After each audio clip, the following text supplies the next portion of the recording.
vous êtes déjà demandé ce que signifiaient vraiment les mots qu'on utilise au quotidien? Pharmacie par exemple.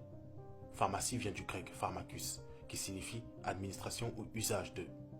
D'ailleurs, en anglais, on appelle un médicament une. Ça signifie aussi ça. Et ça. Et ça. Amen. Ce mot pour les Égyptiens signifiait complètement autre chose. Voici le dictionnaire des hiéroglyphes égyptiens qui nous dit que lorsque ce mot n'est pas en lien avec un dieu appelé Amenhotep, il signifie caché, être caché, secret, mystérieux, le caché. Ou bien c'est un autre nom du. Santa Claus. Santa Claus serait l'équivalent de Sinterklaas. Sauf que Sinterklaas signifie Saint-Nicolas. Et Santa Claus, bah pas du tout. Maintenant, pourquoi juste en inversant deux lettres, Santa devient étrangement?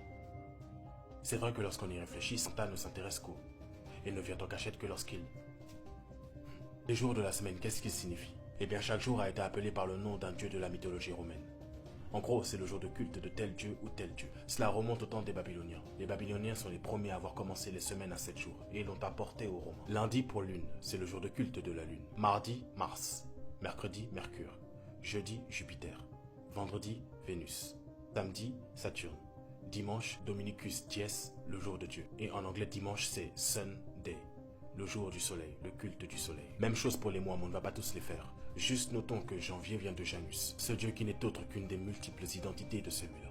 Et qu'en ayant modifié l'ordre des mois, car comme on sait, septembre par exemple devrait être le 7e mois. Octobre de Octoni, 8 en latin, devrait être le 8e mois. L'octopus par exemple, a 8 tentacules. Donc en ayant modifié l'ordre des mois, certains sont parvenus à maintenir le culte de Janus. Et c'est véritablement ce qui se cache derrière la célébration du 1er janvier. Parce qu'honnêtement, est-ce qu'il faut vraiment sauter de joie juste parce qu'on change d'année? Dans ce cas-là, on n'a qu'à fêter la fin des mois, des trimestres, des saisons. Et pour rester dans le thème du culte en secret de leurs idoles, la statue de la liberté. On nous dit que la statue de la liberté représente une femme. Mais vous voyez une femme ici? Par contre là, il y a une ressemblance.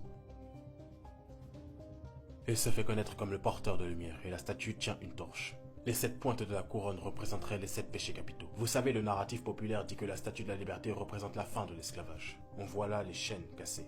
Problème, c'est peut-être moi, mais je ne reconnais pas ceux qui ont été réduits à l'esclavage dans les traits de ce visage. Et enfin, le narratif adopté dit que cette statue représente la liberté. Mais une liberté rapportée par celui-ci n'est rien d'autre qu'une liberté ou plutôt un éloignement de la source suprême.